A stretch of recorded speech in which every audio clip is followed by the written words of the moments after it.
руководство разведотдела представило его к ордену Отечественной войны второй степени.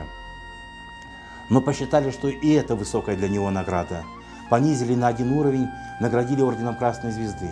И этот орден его нашел через 25 лет уже в Самаркандской области, где он находился на высылке. Человек, который сделал для освобождения Крыма больше, чем многие, допустим, из тех, кто сегодня называют себя героями.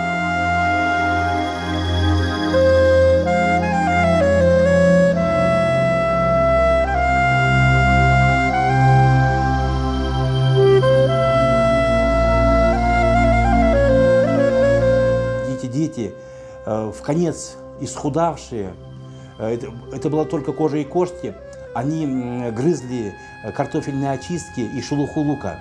И в этом состоянии он нашел своих детей. Он попросил местного узбека повезти этих детей на своей телеге до станции, но дети не могли ехать на телеге. Они были настолько истощены, что бились кости, дети плакали, и он вынужден был взять этих своих детей на руки и где-то километров 15 пройти пешком. Он сам их выходил, они выжили, эти дети.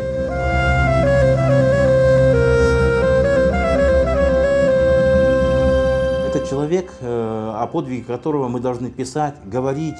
И так, к сожалению, получилось, что Ришат Аметов – это внук Аметова Кадыра. Я это говорил на конференции, вот сейчас вам говорю.